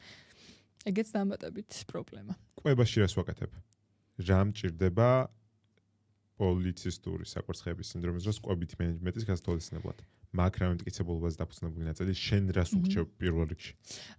ზოგადად მან 2023 წლის განახლებულ მონაშის პოლიციური საკვარცხეების სინდრომის მართვის და მენეჯმენტის ანუ გაიდლაინში, რაშიც ჩვენი ქართველი ენდოკრინოლოგი მეერი დავითაც იღებდა მონაწილეობას და მადლობა ამისთვის. ანუ საკმაოდ ჰოლისტური არის. ანუ კვებაზეც არის პაციენტის ინფორმაციაც არის გამოხულებული ყურადღება, მაგრამ სამწუხაროდ მტკიცებულებები მაინც რჩება საშუალო დაბალი ხარისხის. მაგრამ კვებაზე კონკრეტულ დიეტაზე არ არსებობს რეკომენდაცია მტკიცებულების დაფუძნებული. აი მაინდა-მაინც მაგალითად ხმელთაშუა ზღვიური დიეტა გამოიყენე ან ნახშირწყლოვანი, თუმცა ჩვენ როგორც განვიხილეთ, რა თქმა უნდა, შენი თქვი ალბათ ამაზე. ეხლა მეგეთქვი როგორ მოიმზადე შენი პოდკასტისთვის და მე შემიფასე. თუ ჩვენი პოდკასტისთვის რაღაცა გუნდურად. გუნდურად შენ ხარ წამყვანი. ოკეი. მიმღებლობა ქალებს დაბალი გვაქვს. იდეალურად მიყავს. ევერდების. რა ვიცით კვებაზე და პოლიცისტური საკვარცხეების სინდრომზე. პირველი უნდა ვახსენოთ ის, რომ ზუსტი კვებითი დირექტივა, ზუსტი გაიდლაინი, რომელიც მორგებულია PCOS-ზე, ორგანიზაციების მიერ დამტკიცებული არ გვაქვს. მაგრამ გადავხედოთ რა კვლევები გვაქვს და რა არის მტკიცებულებების დონით ისეთ სანდოობაზე მისული, რომ შეიძლება რჩევის სახით გაიცეს. არაფერი მაქვს მითითება, რომ გააკეთეს და ეს არის კრიტიკულად მნიშვნელოვანი, სამ მტკიცებულობაზე დაფუძნებულ ნუტრიციოლოგიაზე ვსაუბრობთ, ან ნებისმიერ სამედიცინო ჭრილში განხილულ ამბებზე. მტკიცებულობებს განსხვავებული დონეები აქვთ, ზოგიერთი მიმითითებს, ზოგიერთი მირჩევს, ზოგიერთი მეუბნება, რომ თუ აკეთებ, არ აუშავს. ხა. ასე შეგვიძლია ვმართოთ ჩვენი დასკვნები. ზედა ჭრილში არ მაქვს გამახვილებული ყურადღება, რომ კონკრეტული კვების სტილი უკეთესია სხვა კვების სტილზე, მაგრამ კრიტიკულად მნიშვნელოვანი კითხვა პირველი რაც ისმის, არის თუ არა დასაკლები წონა. არის თუ არა BMI ჭარბწონიანობის და სიმსუქნის ნაწილში და ჩემი კვების სტილი ისეთი უნდა იყოს თუ არა, რომელიც კალორიულ დეფიციტს იაზრებს თავის თავში. თუ კი იცოდეთ, რომ მაშინ როცა PCOS-ი არ ინკურნება მის მენეჯმენტში კვებას, ფიზიკურ აქტივობას, კონტრაცეფციას, სწორმკურნალობას კრიტიკულად დიდი როლი აქვს და ალბათ ბოლო კითხვა იქნება, როგორი უნდა იყოს ცხოვრების ხარისხი PCOS-ის მქონე ქალისთვის. კი. ბევრი რამე არის შებრუნებადი, მათ შორის ამ სიმპტომურ გამოვლენებაში, ვიცით რომ სხეულის 5-10%-ით კლება. ზოგ შემთხვევაში 15%-ით კლება, საკმაოდ დიდ ბენეფიტებს მაძლევს, სარგებელს მაძლევს მენეჯმენტის პროცესში.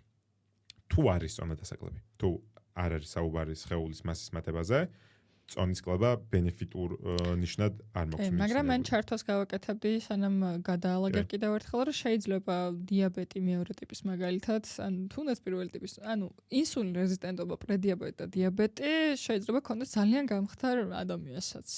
მეგობრებო, ჩემი გარეგნული მახასიათებლები ყოველთვის არ მიმითითებს რა ხდება ჩემ ორგანიზმში და პირიქით. გვაქვს შემთხვევები, როდესაც ჩემი სხეულის წონა ნორმაშია, მაგრამ მეტაბოლური ფუნქციები დარღვეულია ორგანიზმში და პირიქით. აი მანდ კუნთს მოვამატებინებდი ალბათ, შენ გთხოვდი რომ კუნთი მოვამატებინებდი. რო ფიზიკური აქტივობის ნაწილში, ანუ ცილა შემოდის საქმეში. ანუ ეხლა უკვე თუ კითხვა ისმის, რომ არ მაქვს წონა დასაკლები, ან მაქვს წონა დასაკლები, შემდგომი კითხვა არის, რომელი კვების სტილია შენარჩუნებადი ამასობაში ჯანსაღ პრინციპებზე ორიენტირებული. რასაც გურჩევენ თვითონ, რასაც გურჩევენ ეს 2023 წლის გაიდლაინი. კრიტიკულად მნიშვნელოვანი არის ის, რომ აქაც ბევრი კვლევაა განხილული, ბევრი განსხვავებული დიეტების მოცულობით. ხმელთაშუა ზღვის დიეტა, რომელიც ეკამახსენა, მეგობრებო, ეს არ არის აუცილებელი მითითება. ეს არის რეკომენდაცია ხმელთაშუა ზღვის დიეტის ერთ-ერთი სარგებლის ნაწილზე, როგორც მენეჯმენტში დამხმარე პროცესი. რა ხმელთაშუა ზღვის დიეტა? დიეტა, რომელიც დიდარია ხმელთაშუა ზღვის დიეტაში. 4 პროდუქტია, მან basic მე როგორც ვიცი, ალბათ ჩვენ უკეთ განმარტავ. მე ზოგადად ძალიან მიყვარს. მივალთ დიეტების თავამდე, ჩემი საყვარელი დიეტა მით უმეტეს ქალებთან, როცა რჩევაზე მიდგება ხოლმე საქმე. წარმოიდგინე გვაქვს პირამიდა. ამ პირამიდაში ყველაზე ბოლო წერტილი, ანუ პრიორიტეტი ჩემი პირამიდის მოდის ზღვის პროდუქტებზე, ჯანსაღ ცხიმებზე, ხილ ბოსტნეულზე, შემოდის მთელმორცლოვანი პროდუქტები, ზეთის ხილის, ზეითუნის ზეთის ლიბერალურ მოხმარებაზე. ჯანსაღი ცხიმები არის ზედა წერტილში. ცხიმები ცუდი არ არის. მეორე ნაკლებად დაპრიორიტეტებული არის წითელი ხორცი, ქათმის ხორცი, რძის პროდუქტები. კი, თუმცა ხმელთაშუა ზღვის კვებას, როგორც ვიცი, არ უყვარს დიდად მაღალი მიოგლობინის შემცველი. წითელ ხორცს დიდად მეორე არის, ხო, მეორე არის რიგში, თუმცა არ ვგზავნოთ. მესამე რიგში, ანუ ყველაზე ნაკლებად მისაღები პროდუქტები არის ულტრაპროცესირებული პროდუქტები, გადამუშავებული პურფუნთუშეული და ყველაფერი, რასაც მაგალითად მარკეტში მარტივად ვიყიდით. რასაც უყურეთ თორნიკეს პოდკასტებს და ვიდეოებს. ანუ რეალურად ეს არის ერთ-ერთი ჯანსაღი კვების პრინციპის ამოსავალი წერტილი. ხმელთაშუა ზღვის დიეტის მიღმა დიეტა, რომელიც გვიკვირს, მაგრამ მეხმარება პროცეს მენეჯმენტში. ეს არის DASH დიეტა. ანუ დიეტური მიდგომა ჰიპერტენზიის შესაჩერებლად. ეხლა კითხვა ისმის, წნევის კონტროლის დიეტა, სად შემოძრა PCOS-ში. თუმცა იქნა გამომდინარე, რომ ჩემი აგვიხსენი რა არის და DASH დიეტა, რომელიც ბევრი დიეტური სტილის ნაზავია და ზოგადად ექიმს რომ კითხო ჯანსაღად კვება რას ნიშნავს, ალბათ ამ კრიტერიუმებს მოგწევს, ამასობაში ძალიან შესწავლილია. ამოვიღოთ ტრანსცხიმები, მარილები შევამციროთ, მაგალითად ისეთ ქვეყნებში, სადაც მაღალია არტერიული წნევა, ოღონდ ეს მარილები მაინდა-მაინც გემოვნებით მოყრომლარებს, როგორც წესი არ ეხება ხოლმე. დამატებული შაქრები შევზღუდოთ, ტროპიკული ცხიმები შევზღუდოთ, ყველაფერი ჯანსაღ კვებაში ხდება, გავზარდოთ ბოჭკო, გავზარდოთ ბოსტნეული. და რატომ PCOS-თან ის? იმიტომ რომ როგორც ხმელთაშუა ზღვის დიეტა ისეთ მარკერებზე მოქმედებს, რომელი მარკერებით ვიცით, რომ პროცესის მენეჯმენტში გვჭირდება, რომ იყოს ნორმაში. მაგალითად, დადებითად მოქმედებს ინსულინ რეზისტენტობაზე, HOMA ინდექსზე, კარგად მოქმედებს ასევე გლიკოზირებულ ჰემოგლობინზე. ტესტოსტერონსაც კი წევდა. თავისუფალ ანდროგენებს დაბლაწევს, ამასობაში მაღლა წევს ეკადამეხმარე. ამასობაში მაღლაწევს ალბათ HDL-ს, მაღლაწევს HDL-ს და LDL-ს დაბლაწევს LDL-ს. და ხო, ასევე აი ეს ინსულინს რო ვახსენებ, სულ როგორ შეიძლება იყოს გამოხატული მაღალი ინსულინი.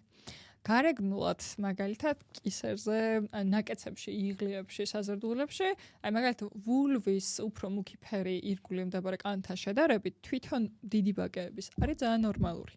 ეს ნიშნავს, რომ ანდროგენები ჯანსაღად მომიწოდება. მაგრამ თუ მის ირგვლივ იღლიებში ან კისერში მაქვს შავი აკანტოზი, ანუ აკანტოზის ნიგრი კანს, ეს ნიშნავს, რომ ჭარბად მაქვს ინსულინი. ან მაქვს ქართულად კრეივინგების თარგმნასაც ცდილობ. ტოლვა საკვების მიმართ. ხო, რაღაც დაჟინებული, აი ტკბილის მიმართ გაძლიერებული ტოლვა, ან არ არის აუცილებელი რაღაცის მიმართ, რატო? იმიტომ რომ ეს ინსულინი ვიცით, რომ აუცილებელი არის იმისთვის, რომ მოერგოს თავის გასაღებს, თუ კლიტეა თვითონ რომელია, ანუ ინსულინმა უნდა გაუღოს, ასე ვთქვათ, გლუკოზას ეხმარება, რომ თავის კარში შევიდეს, ანუ ინსულინი არის მაგისი გასაღები. შესაბამისად, ეს გლუკოზა რო ვერ შედის, იმიტომ რომ ჭარბი წონა მაქვს და ეს ინსულინის მიმართ დაბრმავებული ან რაღაც დაჩლუნგებული ამ რეცეპტორის გრძნობილობა მერე კიდე უფრო ორგანიზმი ამბობს, რომ გლუკოზა მჭირდება სადახარ და კიდე უფრო მეტი ინსულინი მას რაც ვიცით და ჩვენ უკვე შენთანაც ვისწავლეთ, რომ ვარჯიშის და აქტივობის დროს და წონის კლების დროს ცირდება ეს რეზისტენტობა რეცეპტორისაც კი. ანუ აუცილებელი არის ვარჯიში. ესე იგი DASH დიეტა, რომელიც არის დიეტური მიდგომა ჰიპერტენზიის შესაძლებლად, მედიტერიანულ კვების სტილთან არის ერთ-ერთ ტოპში ნარჩევი სასარგებლო დიეტების ერთ-ერთი ტოპ დიეტა არის ასევე დაბალ გლიკემიურ ინდექსზე ორიენტირებული დიეტა, იმიტომ რომ კითხვა ისმის თუ ინსულინ რეზისტენტობასთან შეჭიდულია სისხლში გლუკოზის შეიძლება იყოს სისხლში გლუკოზის მეტაბოლიზმში დამეხმარება დაბალ ნახრიწყლოვანი დიეტა. კვლავ მეუბნება იმას, რომ ნახრიწყლების ჯამური რაოდენობის შეზღუდვა არის საჭირო და ეს ჯამური რაოდენობა შენს რაციონში არის დაახლოებით კალორიების ნახევარი 45-დან 60%-მდე გვაქვს რეკომენდაციები. მაშინ როცა არ ვზღუდავ ნახრიწყლების ჯამურ რაოდენობას, ვაკონტროლებ, რომ ეს ნახრიწყლები იყოს უფრო მეტად დაბალი გლიკემიური ინდექსის და უფრო ნაკლებად მაღალი გლიკემიური ინდექსის. არ არის აკრძალული თეთრი პური, თეთრი ბრინჯი, განმარტება არის დაბალი გლიკემიური ინდექსი მიხასიათებს ჩემ წინ არსებულ პროდუქტს და მეუბნება მასში არსებული შაქრები რამდენად სწრაფად და სადამდე მოახდენს სისხლში გლუკოზის ნახტომს. ჩვენ ვიცით, რომ სისხლში გლუკოზის ნახტომის არ გვეშინია, ეს ბუნებრივი პროცესია, გლუკოზა ენერგიის მთავარი წყაროა. ჩემთვის მნიშვნელოვანია, რომ დაუბრუნდეს თავის ნიშნულს კვებიდან დაახლოებით საათნახევარში. ეხლა რამდენ გლუკოზას ხარჯავთ, რომ ვფიქრობთ და ლაპარაკობთ და ჩართულობ ვართ პროცესში?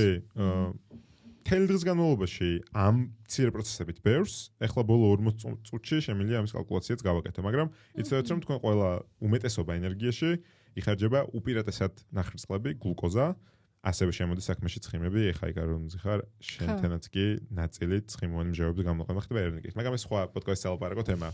ასე რომ დიეტა, რომელიც არის ორიენტირებული, შესაბამისად ამ გლიკემიურ ინდექსში გვაქვს რამდენიმე ქულა. მაღალი, საშუალო და დაბალი გლიკემიურ ინდექსის ქულები, მაღალ გლიკემიურ ინდექსის ქულებში ისეთ ნახრიწყლებია, რომელშიც მარტივი შაქრების კონცენტრაცია მაღალია, როგორც წესი ულტრაპროცესირებული პროდუქტები, ამასობაში შემოდის საქმეში არცის ნახრიწყლები, რომელსაც მე გაშინებენ, თეთრი პური, შელბაკი და როგორ გავიგოთ რამ ხელა აქვს, ანუ აწერია? დავგუგლოთ.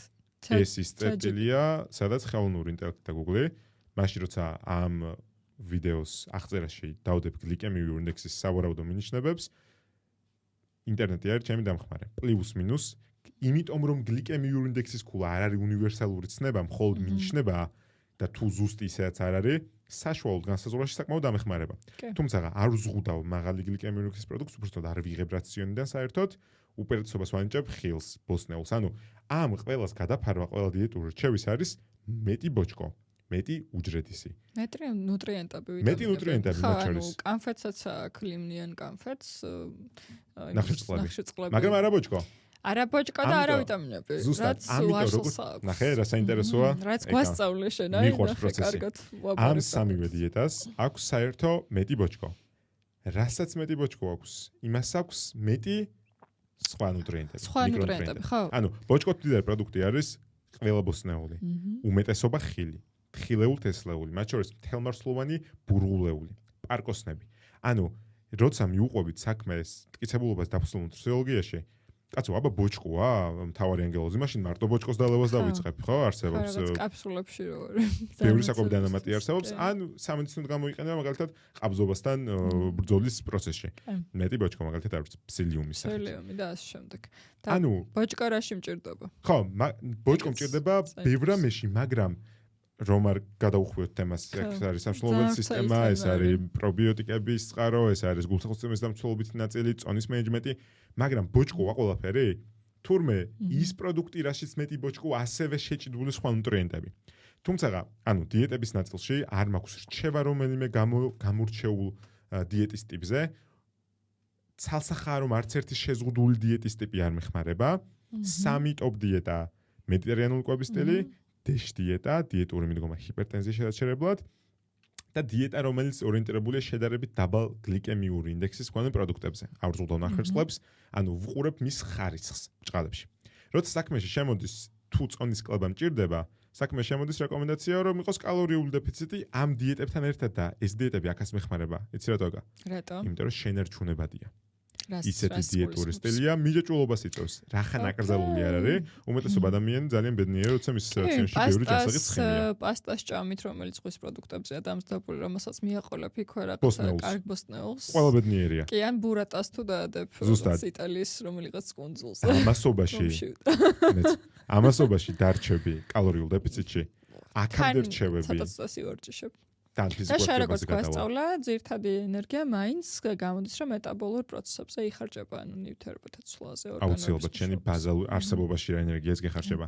შესაბამისად, როცა საქმე მიდგება კალორიულ დეფიციტზე, ხა რეკომენდაციები როგორ იცვლება? აქამდე თუ იყო შედარებით რადიკალური კალორიული დეფიციტები, 750 კალორიის. მე თუ მკითხავ არ არის. უმეტესობა ქალისთვის არის ძალიან დიდი დეფიციტი. 250 400 კალორიის დეფიციტებზე იყო ჩატარებული კვლევა, რომელმაც დადებითი შედეგები მანახა წონის კლებაში. 5-10%, რას ნიშნავს? ან 15 იდეალურ შემთხვევაში.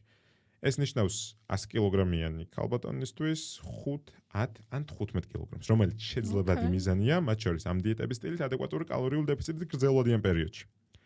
შემდგომი კითხვა, რომელიც ჩდება, არის რამე დანამატები, რომელიც მომივიღო? კაი კითხვა. რას ურჩევ ხოლმე კაშენ? დანამატები ზოგადად, მგონი ბევრი ნუტრიციოლოგი, იუთუბერიც ამბობს, რომ ან ძალიან ცოტა დანამატი არის რეალ დანამატებს შორის. იუთუბერი ნუტრიციოლოგი ვერ ნახე ერთი, შემგარდა. ესეთი ეჭვიანი მასწავლებელი ყავს მესაკუთრე მე-17 ჯგუფს.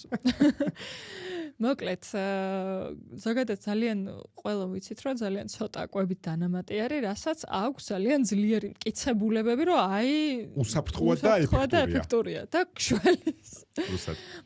ანუ მასეთი, ესე რომ ვთქვათ, იმერულად, მასეთი არ გვაქვს პოლიცურ საკვერცხებთან მიმართებაში. ნუ ყველაზე პოპულარულები ხა ინოზიტოლი, მაგალითად, ხო, D ვიტამინი, კიდე რა იყო იქ? ომეგა-3. და მცირედი საშუალო მტკიცებულებები ინსულინის მენეჯმენტში დამხმარე დანამატებზე, რომელიც არის მაგალითად ქრომიუმი და ასე შემდეგ. თუმცა როცა საქმე მიდგება ხოლმე დანამატებს, როცა საქმე მიდგება ჯანსაღი კვების სტილი თუ დანამატი. დანამატი ვთქვათ, რომ არასდროს არ ენაცვლებს კვებას. ვერც კი მიუახლოვდება. და უწერია ხოლმე, ყველა დანამატს უწერია, რომ აი ორსულთა მაგალითად დანამატებს ვახსენე, რომ უწერია არ ენაცვლებს კვებას. თან შენგან მაინტერესებდა, რომ ამ დანამატებს რო გარსი აქვს. ეგ გარსიც როგორც ვთქვი, რაღაც ხანგრძლივი გამოთავისუფლების შესაძლებლობას ხომ დააძლევს. არსებობს ძალიან დიდი განსხვავება. საკვები დანამატების კომპანიები, რომელთაც მუდმივად იკვლევენ და არა მარტო ტრენდს მიყვებიან, ასევე იკვლევენ. არ არის უნივერსალური. იმდენად ბევრი ჩაშლაა, რომელ დანამატის შეწოვა საშუალო სისტემის რა წერტილში ხდება, სად უნდა იყოს ჩართული კუჭის მჟავები პროცესში, სად უნდა იყოს ჩართული ნაწლავის რა წერტილში ხდება შეწოვა და კომბინაციაში რა მოდის, მაგის მიხედვით ხდება ხოლმე კაფსულის ფორმირებაც. მან კითხვა ის მე პრობიოტიკებს როგორი კაფსულის გარი კარგი მქონდეს. ანუ მე მქონდა ახლა ბოლოს ეგეთ პრობიოტიკები იყო პაციენტისთვის, რომ გახანგრძლივებული გამოთავისუფლების გარსი აქვსო და ეგ ალბათ ვიფიქრე, რომ კარგი იქნებოდა, იმიტომ რომ ეგ ბიფიდობაქტერიები იყო კურჭანწლავისთვის. კი, თუმცა მანდაც გვაკლია კვებები, რომ აუცილებლად ეგ ჯობია. ალბათ შეუძლებელია თუ არა ხელოვნური ინტელექტი არ წაიღებს. 2040 წლამდე, მეგობრებო, ყველა მივიღოთ ჯანმრთელად 2040 წელს ხელოვნური ინტელექტი მანე ნუტრიციოლოგია ვისწავლოთ ფიზიკურად ჯანსაღად თეორიის საქმე გვაქვს მანამდე. კი და რეპლიკას დავამატებ, ანუ ახსენე 3 კვების სტილი. დეშ დიეტა, ანუ ეს მაღალი წნევის მართვისთვის, ახსენე ხმელთაშუაზღვიურად იამია და ყველას გვიყვარს იტალიური მაგალითად ბერძნული და მე დავამატებდი წვნიანებს, იმიტომ რომ აი თურქებს უყვართ ძალიან კარგად გვეხმარება ჰიდრატაციაში. რაც ძალიან მნიშვნელოვანია და მესამე რა იყო? დაბალი გლიკემიური კვების სტილი. ოღონდ კარგი ცხიმები, რა თქმა უნდა იყოს, მაგრამ ფიზიოლოგიურად ისედაც ცოტა ესტროგენი თუ აქვს და მაგარი ტესტოსტერონი აქვს, კარგი ცხიმები გვჭირდება. დაბალცხიმოვანი დიეტა არც ერთი კვლევის ზემოთ არ მოდის. ერთი განსხვავებით კეტო დიეტის მოყვარულები ვინც გვისმენთ, ზოგიერთი მცირე კვლევა კეტო დიეტა ზოგადად ბევრ სამედიცინო პროფილში საზღვრავენ ხოლმე, იმიტომ რომ კეტო დიეტა სამედიცინო მენეჯმენტის მკურნალობისთვის ან მენეჯმენტისთვის დაიბადა, რაც იყო ეპილეფსიის მენეჯმენტის პროცესში. თუმცა მალევე ჩანაცვლა, იმიტომ რომ მედიკამენტები დაგვეწია. თუმცა კეტო დიეტას ყოველთვის აქვთ ხოლმე სადღაც გონების უკან, აბა აქაც ხო არ მეხმარება. მე ყოველთვის აი ცოტა ვერიდები, იმიტომ რომ აი ერთ-ერთი ყველაზე შეზღუდული დიეტა. არც ერთი დიეტა, რომელიც თავიდან გითხარით, ანუ კვების სტილი, დიეტა როგორც კვების სტილი, მედიტერანული დეშ დიეტა და დაბალნახშირწყლოვანი არა და დაბალი გლიკემიური ინდექსი ორიენტირებული დიეტა, არც ერთი მათგანი არის შეზღუდული კვების სტილი. მაშინ როცა კეტო დიეტა სუპერ შეზღუდული კვების სტილია და ერთ-ერთი ყველაზე სწორი კეტო დიეტა, ერთ-ერთი ყველაზე ნაკლები შენარჩუნებით ხასიათდება. ამიტომ მე თუ ვიძახი რომ ჩემი PCOS-ის მენეჯმენტი არის lifelong ცხოვრების მანძილზე. მენეჯმენტის ყველა ასპექტი, ანუ იქ წნევა, იქ ლიპიდები, ანდროგენები, ხასიათი განწყობა და ამ დიეტის დაცვა. როგორ პროდუქტებით მოშევავსო რაციონის 70% ცხიმებით. ამიტომ ჯობია რა, ჩემი ასეთ ჯობია რა და პლუს მენოპაუზას რო ვისაუბროთ, ანუ აი თითქოს ეგეთი მითი არსებობს, რომ მენოპაუზაში ვარ, მენსტრუაცია აღარ მაქვს, ფოლიკულებიც დაილია, დასაწოვე ფოლიკულები მაგის გამაქვს თითქოს PCOS-ის ხამბობენ ხოლმე. და შენ კარგი კითხვა და ამის იმაში როგორ შეიძლება შეამჩნიოსო და ეგეც ძალიან მნიშვნელოვანია. ანუ დიდი როცა არის საკვერცხეები ხო ზომაში და როცა კაჩავს. შესაბამისად მენოპაუზაში შეგვიძლია, ანუ დავსვა თუ არა შენი აზრით იმის დიაგნოზი, რომ ქალს აქვს PCOS-ი ან ქონდა. აი მოდი ვიმსჯელოთ. ანუ ფოლიკულები აღარ გაქვს. ანუ ეს მესამე კრიტერიუმი ამოგივარდა, რომ ეკროსკოპიაზე უბრალოდ განლეული საკვერცხე გაქვს, რაღაცა ნარჩენი შემცირებული ზომაში ფოლიკულების გარეშე. ანუ მე ამას ვაკავშირებ კორელაცია გაავლე კვებებთან. ეხა შენ რაც თქვი და ზოგადად ასაკის მატებასთან და წონის მატების რისკი თუ საერთოდ აი ძალიან ბევრი ეგეთ ნამართი არ იყო მთელი ცხოვრება, რაღაც ინფორმაცია არ მიეწოდა, ანუ რეალურად პაციენტმა უნდა მართოს ხო თავის თავი ამ დროს ექიმა უბრალოდ რაღაც გიდი უნდა იყოს და ინფორმაციის მიწოდებული. შესაბამისად, აქაც როცა გვაქვს ხოლმე მაგალითად უკვე ჭარბიწონა, უკვე ინსულინ რეზისტენტობა, პრედიაბეტი, დიაბეტი, თმიანობა, ზოგჯერ ჭარბთმიანობა ხო? შეგვიძლია ვივარაუდოთ, რომ თუ კიდევ ერთხელ ჰიპოთირეოზი და მაღალი პროლაქტინი არ არის, რომ აი აქ იყო პოლიცისტური საკვერცხების სინდრომი, არ ირჩება რატომ?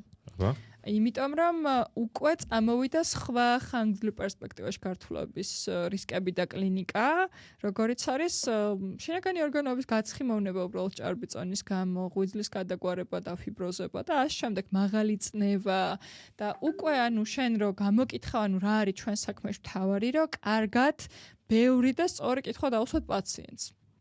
და შენ რო გამოკითხა უკვე მიხვდები რომ ეს ადამიანი რაღაცა იქ შეიძლება შვილოსნობის პრობლემა ქონდა, მე მაინც გააჩინა იმ შობი არა, არასდროს არ იცავდა ძალიან საკუთარი ცხოვრების წესს, არასდროს რაღაც ქონდა დეპრესიულობისკენ შფოთვისკენ მიდეკება და ასე შემდეგ. შესაბამისად, შენ უკვე ანუ მთელი ცხოვრება დააზიანა მან თავის სამწუხაროდ ამ არჯანსაღი ცხოვრებით, ანუ არ დაამენეჯმენტ, არ მართა თავისი ინდივიდუალური ფორმის PCOS და ეხლა მივედით იქამდე, რომ უკვე წნევა შემოდის, უკვე ათეროსკლეროზი შემოდის, უკვე ორგანოების გაცხიმოვნება, ყველაფერის მეტაბოლურად გულსერხთა სისტემა დაზიანდა. შემოდის საქმეში ფიზიკური აქტივობა, რომელიც ვიცით რომ საკმაოდ მაღალი მტკიცებულობის ხარისხია, რომელიც არა მარტო PCOS-ის დროს, არამედ ყველა სხვა ქრონიკული დაავადების მენეჯმენტში მეხმარება. საუბარია 150 წუთის საშუალო ინტენსივობის აქტივობაზე, ან მაღალი ინტენსივობის აქტივობას შედარებით მცირე ხნით, როგორია საშუალო და მაღალი ინტენსივობა, ეს არის მაღალი ინტენსივობა, მაშინ როცა ფიზიკურ აქტივობას ვაწარმოებ და ვერ ვლაპარაკობ. ანუ ეხლა მე და შენ რო პოდკასტი გქონდა და სარბენ ბილიგზე ალბათ ვერ გქონდა. აი ჩვენ რო მარათონზე გვარბენინე. ზუსტად, ალბათობით.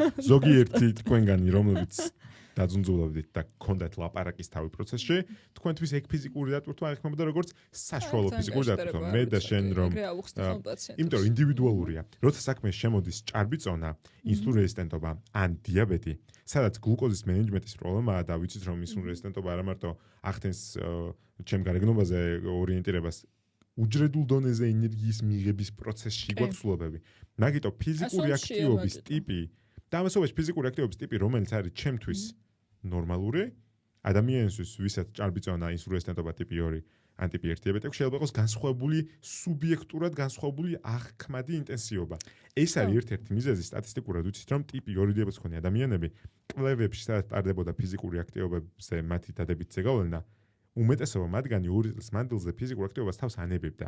რატომ? სუბიექტური აღქმა იგივე ტიპის ფიზიკური აქტივობის იყო უფრო ჭარბი. რაც ნიშნავს იმას, რომ ეხლა ვინც გვისმენს და არის ფიტნეს მწვრთნელი, უნდა იცოდეს, რომ მსგავსი ქრონიკული პროცესები, რომლებიც მეტაბოლურ პროცესებთან ასოცირდება, კრიტიკულად მნიშვნელოვანია დავიწყოთ მზარდი ადეკვატური ტიპი, სადაც ვეკითხებით როგორ გრძნობ თავს. ამასობაში ვაკონტროლობთ როგორია პულსი. ანუ რა მეუბნება პულსას. დინამიკაში ვაკურდები როგორ გრძნობს თავს. ამიტომ გაითვალისწინე. ზუსტად, ამიტომ რომ საქმე მიდგება ხოლმე ინტენსივობაზე, ერთ-ერთი კრიტერიუმი საშუალოდ გავრცელებული. ადამიანს შეუძლია თუ არა საუბარი პროცესში. თუ კი საშუალო ფიზიკურ დაწესებულებზე საუბარი, თუ არა, იმიტომ რომ სხვა შემთხვევაში შემოდის პულსის გაზომვა და ბევრი სხვა კრიტერიუმი, რომელიც ყველასთვის მარტივად გასაკეთებელი არ არის. ამიტომ რაც მინდა გავაკეთოთ ფიზიკური აქტივობის ნაწილში, ვთხოვოთ ფიტნეს მწვრთნელებს, რომ ადეკვატური კომუნიკაცია ქონდეს, როცა გაიგებენ, რომ PCOS-ის დიაგნოზი აქვთ, მათ მოვარჯიშეს, ქონდეთ კომუნიკაცია ექიმთან, როცა საუბარი მიდგება ადამიანზე, ვინც კვების ჭრილში მუშაობს მასთან, ქონდეს კომუნიკაცია ფიტნეს მწვრთნელთან, ქონდეს კომუნიკაცია ექიმთან და ქონდეს კომუნიკაცია თუ საჭიროა ფსიქოლოგთან. ეხლა მითხარი რამდენად ის ნახეთ რა ლოგიკას მივყვებით. რეალურად თუ ვიცი რომ PCOS-ი გამოვლინდება თავისი სიმპტომატიკით, რომელიც ერთ-ერთ შეიძლება იყოს მომატებული თმიანობა, რომელიც შეიძლება იყოს ამასობაში ჭარბი წონა, ეს ყველაფერი აისახება ცხოვრების ხარისხზე. მოდი დაგუგლე PCOS-ის არაკლასიკური სიმპტომები. და ეგაინც ვახსენოთ, იმიტომ რომ უცნაურ სიმპტომებს აღმოაჩენენ, მაგალითად, სქინთაგები, ქართულად არ ვიცი როგორ არის, რაღაცა კანივით გამონაზრდები, ხშირად უჩნდებათ PCOS-იან ადამიანებს, ვისაც აქვს ინსულინ რეზისტენტობა. ხო, და შენთან მაკითხვა, ოღონდ ეხა გამახსენდა, მე უნდა დაგიბრუნო კითხვა, იმიტომ რომ მეც ხო ლექტორი ვარ და მიყვარს კითხობის დაბრუნება, შენს გიყვარს ხა ჩვენთვის, შენი მოწაფეთათვის და შენი აზრით, რატომ არის ესტროგენიც მაღალი, როცა მაღალია ტესტოსტერონი, მამაკაცური ჰორმონები PCOS-ის დროს თუ მაღალია? იმიტომ რომ საწყისი აქვს ერთი. კი. ანუ ეგ ძალიან მიყვარს, ასე ვთქვათ, მაგის თქმა, რომ ტესტოსტერონის გარდა იქნება ესტროგენად, ანუ პროცესში მამაკაცური ჰორმონებისგან ვიღებთ ქალური ჰორმონებს. ძალიან სიმბოლურია, რაღაც ბიბლიურ საწყისებისგან. და ეს არის ამაზობაში პასუხი იმ კითხვაზე, რაც მე დავსვი, რამდენიმე წუთის წინ. რომელი? რა კითხვა დავსვი სულ უარყოფილია ამაზე პასუხით. კი, უკას ეტიოლოგიური პასუხი. შენ ალბათ ნახავდი ხა, სანამ გადავალთ ფსიქოლოგიაზე, ანუ შეიძლება ანუ ჩვენ დავეხმაროთ ადამიანებს, რადგან წიგში ჩვენ რაც გვწერია ექიმებს, საერთოდ მაგალითად როგორ რამ, აი ხა ჩვენ გვაკითხებენ პაციენტები, რომ ექიმო თავი მტკივა და რა იწვევს თავის კილს? 3500-ზე მეტი მიზეზი შეიძლება იყოს ამის მედიცინაში და ამ კითხაობა ძალიან რთულია, მაგისთვის არის ექიმი. რომ ზედმეტ ტრიაჟები მოახდინოს, სწრაფად გამოიკვლოს ამის მიზეზი თუ რამე გადაუდებელია მწვავე მართოს და თუ რაღაცა მარტივად მიზეზიდან გამომდინარე მართოს. ნახე უცნაური და იშვიათი სიმპტომები და ყველა სიმპტომი არ აქვს ყველა ადამიანს ასევე, ხო? დაუშვათ, აი არაკლასიკურები რატო დაგაგუგლინე? არაკლასიკური სიმპტომი შეიძლება იყოს ძილის დარღვევები, როგორც ძილის აპნეა, ინსომნია, ან ძილის ხარისხის. ზუსტად ჭარბწონის დროს აქვს ძილის აპნეა, ხო? შეიძლება იყოს თავის ტკივილი, ინსომნია უძილობა, თავის ტკივილი, აი ჰიპერპროლაქტინემიის დროსაც შეიძლება იყოს ასევე თავის ტკივილი, რაც PCOS-ის მდგომარეობას იწვევს. ანთებითი პროცესების სიმპტომები, საჭმელობელი სისტემის სიმპტომები, როგორც არის გასტროინტესტინული. მაგალითად ანთებითი ნაწლავის სინდრომი. კი. და ასევე ინფექციებისადმი inflammatory bowel syndrome. და ინფექციებისადმი მაღალი მიმღებადობა. ანუ ადამიანი ბევრჯერ ცივდებოდეს ბრჭყალებში. თუმცა იმუნიტეტი ქონდეს დაქვეითებული. და ამასობაში შემოდის უკვე ის წერტილი, რაც მინდა ვისაუბროთ, მენტალური და ემოციური პრობლემები. ეს შეიძლება იყოს ხასიათის დარღვევები, ემოციური დარღვევები, შეიძლება იყოს დაბალი თვით შეფასება და body image-ის სხეულის აღქმის როს არ მოწონთ თავის სხეული და ამას შორება ფსიქოთერაპია მიდგომები არის და კურნავს CBT. და შეიძლება იყოს გონება მავიწყობა და ასევე დაბინდული გონების სიმპტომები. აი ხა მინდა ძალიან დიდი ყურადღება გავამახვილოთ სხეულის არასწორ იმიჯზე, ანუ სხეულის არასწორ გამოსახულებაზე. მეგობრებო, რომ იცოდეთ არსებობს რამდენიმე სხეულის გამოსახულება. ცოტა ცუდი გადმოსათარე გვინდა, მაგრამ მიმოხდებით რა ზღულს. ნუ არ გულანძღათ სენსიტიურობას ვინარჩუნებ და არ გამსჭით არავის. არსებობს body reality, ანუ როგორია ჩემი რეალური სხეული. რასაც მეუბნება ჩემი სასწაური, ჩემი გარშემოწერილობა, არსებობს body ideal-ი, რაც არის ჩემი იდეალური სხეული, როგორც წესი არის ხოლმე სოციალურ ქსელში, ტელეგადაცემებში ნანახი იდეალური სხეული, რომელთანაც მინდა წავიდე.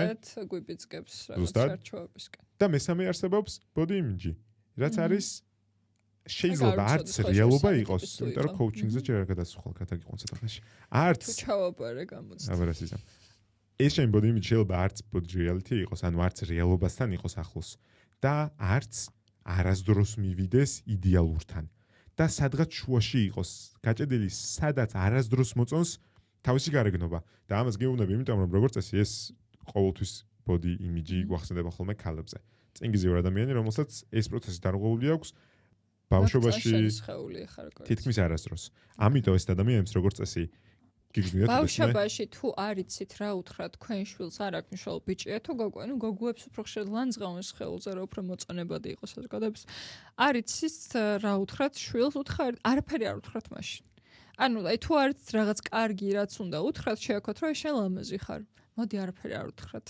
ტორა ჩემ პაციენტებისთვის იმდენი ცუდი რაღაც უთქვათ ბავშვობაში. მესმის რომელიც მე აისახება ბევრ წერტილზე, იმიტომ რომ როგორც წესი ეხა გეტყვით ერთ-ერთ გამოვლენებას. იმიტომ რომ ჩემი body image არასდროს იყო იდეალური სხეული და ყოველთვის აცდენილი იყო რეალობას, ამიტომ ჩემი წონის კლება და მატება ჩემზე არასდროს აისახებოდა.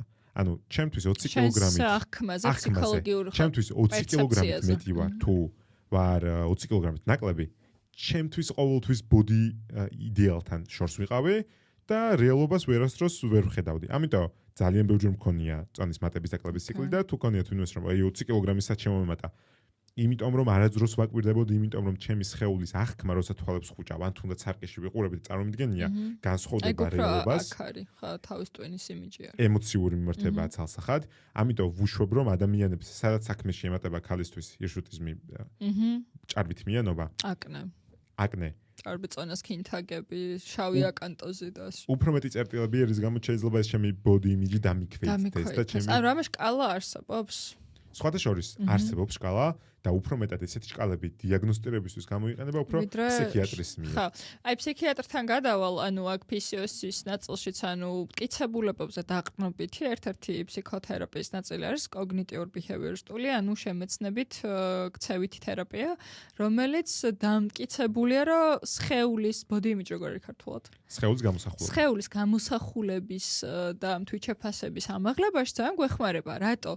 იმიტომ რომ კოგნიტიურ-ბიჰევიორისტული თერაპია ჩვენს ნობიერში ბავშვობაში მაგალითად მითხრეს რომ მსუქანი ვარ ან უშნო ულამაზო ცხვირი მაქვს და მე ჩემი თავის ტვინის ემოციური ტვინი ჰიპოკამპი და ამ შემდეგ დამცველ ან ჩემი ტვინის დამცველობითმა მექანიზმმა გადავწყვიტეთ რომ მაგალითად ჩოლკა შევიჭრათ წინამო და ეს ცხვირი დავმალოთ რა ან რაღაც ჩავიცვათ და ისე ტანსაცმელი შავი ფერის ან გეცნობა სიტუაცია სამწუხაროდ ესე ხდება შესაბამისად მე აი ეს CBT აღმოაჩენს ამ ჩვენ ბირთვულ რწმენებს რომ მე ვფიქრობ რომ ჩემი ცხვირი არ არის ლამაზი დღემდე და მისგან გამოწვეულ ქცევას რომელიც ჩვენს ქრონიკულ ტანჯვას იწვევს ან ჩვენ ამ ქცევის ცვლილებას და მათი ფორმაციის შეტანას შეცვლას გულისხმობს რომელსაც გვასწავლის ფსიქოლოგი და ძალიან ეფექტურია ხოლმე ჩემ პაციენტებს ძალიან მოსწონთ მაგალითად და ძალიან კარგი ნუ თუ უფრო ღრმად არის საჭირო მუშაობა კიდე, მაგრამ ეს უშუალოდ მტკიცებულების დაყრდნობით არის და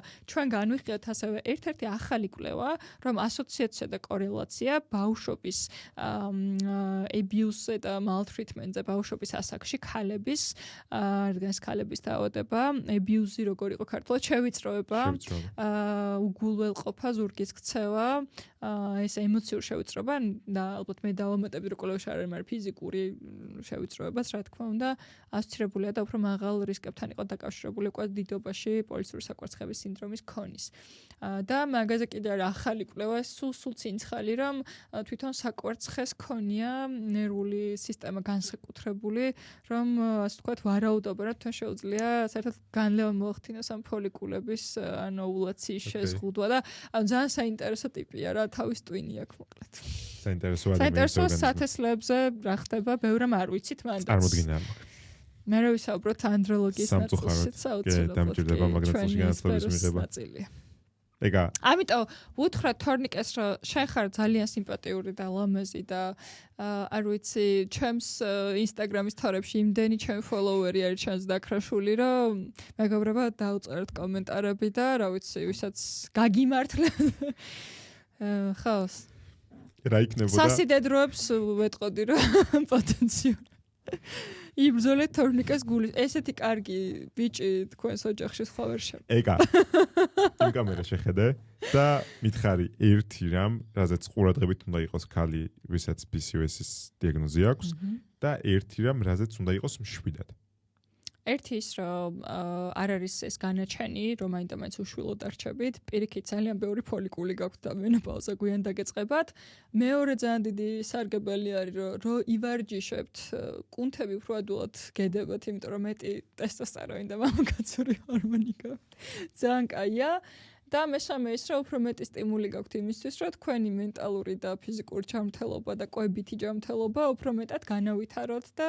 რა ვიცი საერთოდ ახალი ცხოვრება დაიწყოთ ან ძალიან დიდი სტიმულია ხო არ არის ეს მოკლედ უშვილობის გამომწვევი მაინდა-მაინც თუმცა ჩვენ ახალ გაიდლაინში მოწოდებული არის რომ მთელი ცხოვრების განმავლობაში უნდა გქონდეს გეგმა რომ აი მაგალითად რას ვაპირებ როგორ ვაპირებ და რანაირად ვაპირებ ეს ექიმი უნდა შეგვიდგინოს ექიმთან ერთად საერთო გადაწყვეტილება მივიღოთ ამაზე ეგა ძალიან ხო შეიძლება რომელი ხელი რომელიც გაგიხარდება აჰა